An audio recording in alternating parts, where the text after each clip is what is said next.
We have seen countless video game franchises fall into obscurity over the years, whether due to the publisher losing interest or sales not quite justifying sequels. Some of those franchises are understandable, but these franchises that genuinely influence gaming as a medium are in danger of being forgotten entirely. Hello viewers, it's good to see you. I'm Will from Cultured Vultures, and these are the franchises in danger of being forgotten.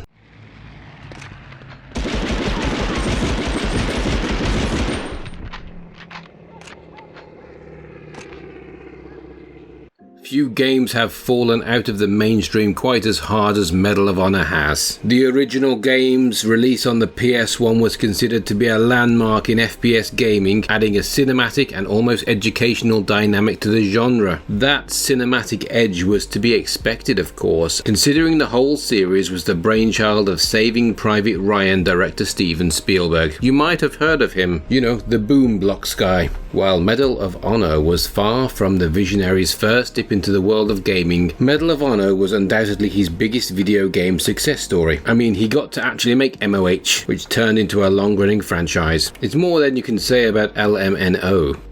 Is that how you say it? LMNO? Answers in comments please. Medal of Honor did well transitioning from the PS1 to PC and PS2 among other consoles, but the quality of games took a dip starting with Medal of Honor Rising Sun. Meanwhile, another FPS series managed to gain quite a bit of groundswell in Call of Duty, which was started by ex-Medal of Honor devs, with COD crucially being the franchise to make the move from World War II to modern day combat. And yes, it also inspired the wave of brown and grey military shooters that plagued the PS3 and Xbox 360. But the point is that Call of Duty managed to innovate first, leaving Medal of Honor behind to pick up the pieces. EA did try to pivot into the modern day too, and while the first game in the rebooted series was a success, making over $100 million in its first week, the sequel, Medal of Honor Warfighter, was a massive flop. The series hasn't recovered since, save for a brief VR revival in 2020 titled Medal of Honor Above and Beyond, which was made by Respawn, who used to be part of Infinity Ward, who used to make Call of Duty to kill off Medal of Honor, which they helped create. Are you following still? Yes? Good. Reviews weren't great, but Above and Beyond did technically win an Oscar with its inclusion of the documentary short Colette. Still, we haven't had a traditional Medal of Honor in well over a decade, and that's too bad. It's starting to feel a little alien.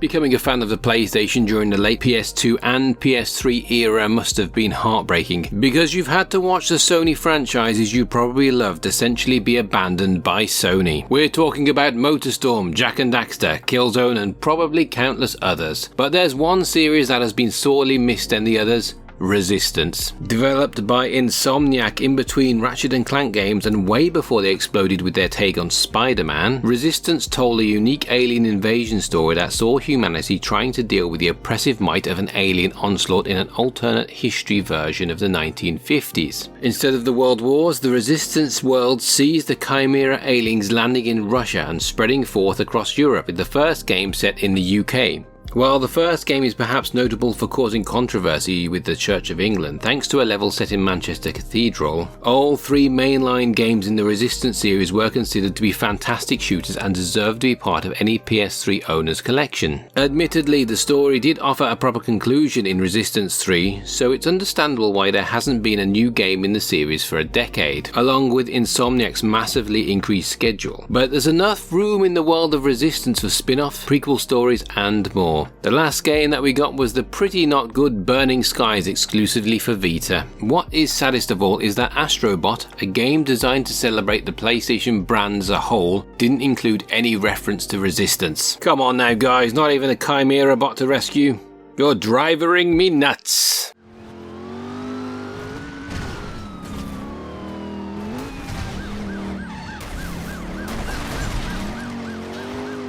If If you were to ask some people, you would think that Grand Theft Auto 3 was the first game ever to offer a proper 3D open world, but reality couldn't be further from that. While the team that would become known as Rockstar were busy making top-down open world games for the PS1 and other platforms, there were a few PS1 games with proper 3D cities to explore. Urban Chaos is a solid example, but there's also Driver, a series that's been left to rot ever since that whipper that was Driver San Francisco. Of course, you might not remember there being an open world to explore in the first Driver game because you're stuck in the tutorial car park. Is that an easy joke to make? Yes. Have we made that joke too much already? 100%. Is it hard not to make it?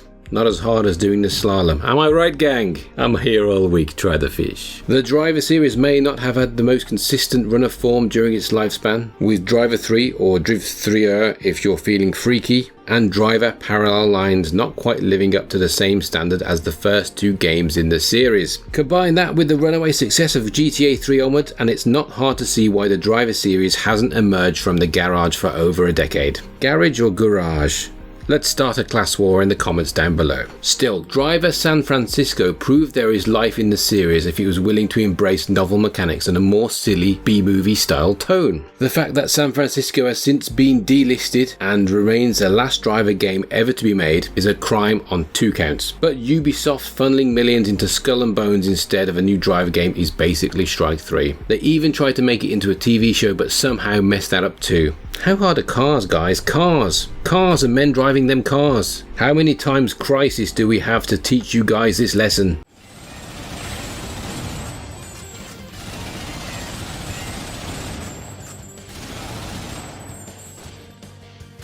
For a certain time, it felt like you couldn't move for all the light gun games launching on consoles. Okay, sure, they were all ports of arcade games you could usually play at your local Cineworld, or Dave & Buster's for the Americans in our audience. But for those who had the disposable income to buy some plastic guns, they were a great way of recreating part of the arcade experience in the comfort of your own home. We could just list off a bunch of light gun game franchises and wonder why they haven't had a proper revival, including The House of the Dead, Virtual Cop, and Point Blank. But Time Crisis is probably the one series that has become synonymous with the entire genre. You see a picture of one light gun and you're probably immediately thinking Time Crisis. Besides, The House of the Dead had a remake semi-recently, so we can't really include it here. Developed by Namco, the Time Crisis series was light gun action at its finest, as you move through various galleries of terrorists and criminals across a handful of levels. The mechanics were basic but easy enough for anyone to understand. Point the gun, shoot the gun. Time Crisis formed a key part of the PlayStation's library even up to the PS3, but Time Crisis 5, the most recent game in the series from 2015, still hasn't had any kind of console port. Rubbish! With the increase of VR availability along with the use of motion controls as part of gaming, it feels bizarre that Time Crisis hasn't been released on consoles for years at this point, especially considering that arcades are more dead than our website. Thanks, Google Updates. Would a modern port of Time Crisis come with the plastic guns too? Apparently so, but we're not counting this, in the same way that we wouldn't count Alien vs Predator on the Capcom home arcade.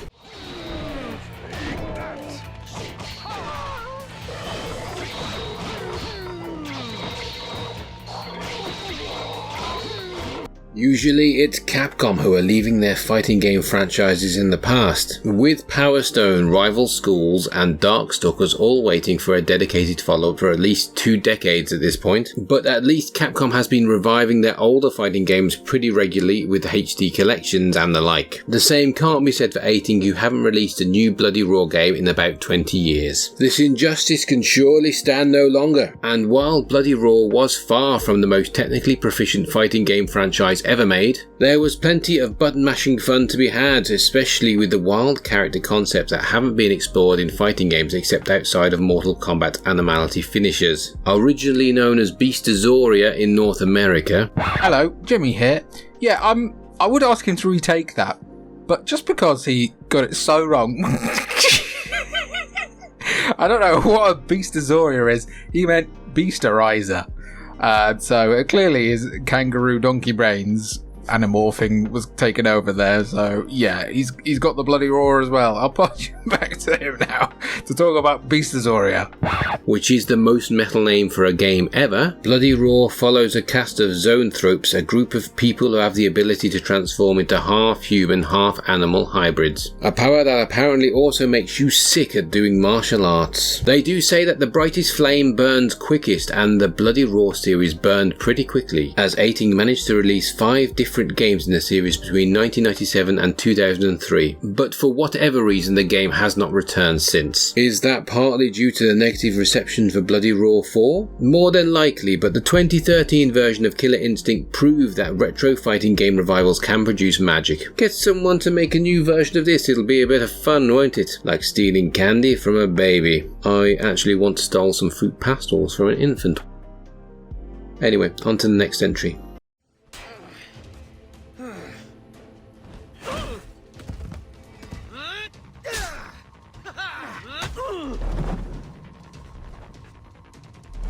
Some gaming franchises being abandoned makes sense, even if we're going to be incredibly sad about it. Despite often being some of the most well-received games with loyal fan bases, immersive sim games don't tend to sell very well, which can cause publishers to be gun-shy about making or supporting them. Look at the Dishonored series for instance, which is pretty much universally beloved, but everything after the first game failed to hit expectations, or even Prey. Of course, both of those games owe a lot of inspiration to Thief, the collection of stealth games designed to simulate being a poacher in a fantasy steampunk-inspired world. While there's ever only been 4 games in the series, the first 3 of them have left an incredible mark on the industry, inspiring waves of single-player experiences afterwards. The less said about the 4th game, the better. Again, stealth and immersive sim-style games have become such a hard sell these days, so it's understandable why a new Thief game hasn't been immediately greenlit by whatever company owns the rights at this point. On top of that, reviews and sales of the 4th game barely even touch mediocre, as Eidos, Montreal and Square Enix attempted to reboot the franchise while robbing much of the magic in the game's level design and structure. Still, even if Thief 2014 is considered to be a stain on the legacy of the series, the fact there's been no HD collections or celebrations of the first 3 games is an absolute robbery.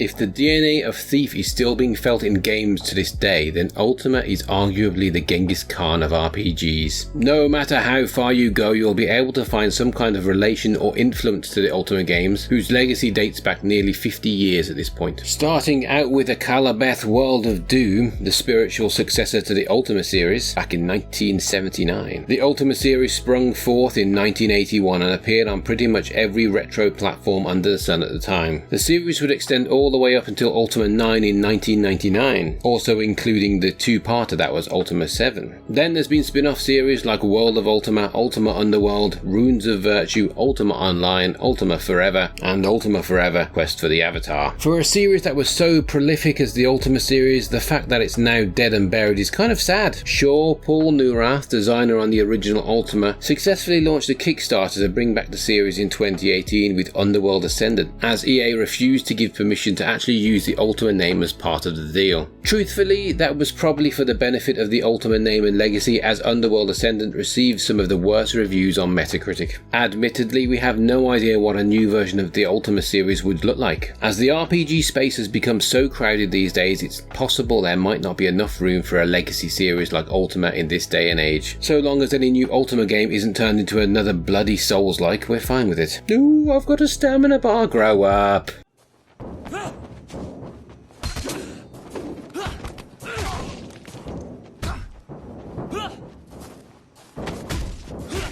We're not trying to hand out medals for cunning and bravery about a series that essentially saw the GTA formula and said to itself, "Give me that." What? Give me that. But the True Crime series was arguably the first to prove that Rockstar hadn't just captured lightning in a bottle. Open world action games weren't some kind of fad, and they had genuine merit. And 2003's True Crime Streets of LA, which by the way is the origin for this meme, also brought its own martial arts flavour to the mix. Instead of playing as a criminal, you play as a cop who can perform sick combos, who is tasked with getting to the bottom of a huge conspiracy. Quite why the conspiracy involves one of the most stacked voice casts in game gaming history, including Gary Oldman, Ron Perlman, Michael Madsen, Michelle Rodriguez and Christopher Walken, we don't know. We also can't explain whatever's going on in Chapter 6. Ancient Chinese demons. Oh, hey, look. Streets of LA earned decent reviews and success, warranting a sequel. New York City. That didn't do quite so well critically or commercially. Plans for a direct sequel to NYC were put on hold, but a Hong Kong-based game did start production, turning into what we know today as Sleeping Dogs. Leaning more heavily into the martial arts influences, Sleeping Dogs was a brilliant undercover cop tale and a shining example of a PS3 and Xbox 360 open-world game. Naturally, it sold under Square's expectations, and the series has been dead in the water ever since. With United Front no longer a thing, and Square Enix moving away from publishing Western games, we're not entirely sure who will be able to get Sleeping Dogs 2 off the ground, but we will give them as many Ghost Wife arms as it takes to make it happen. How the hell did you get into the city?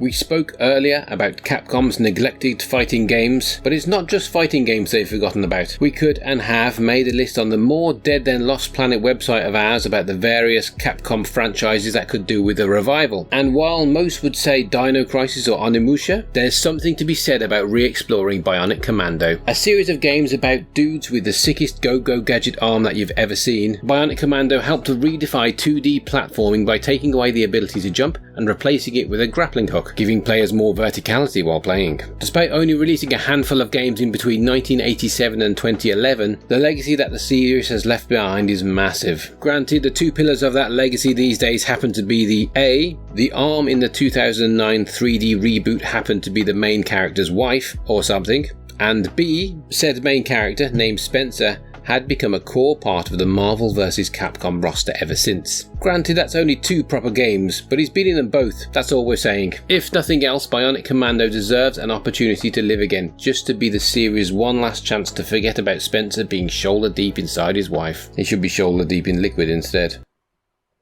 Not like that.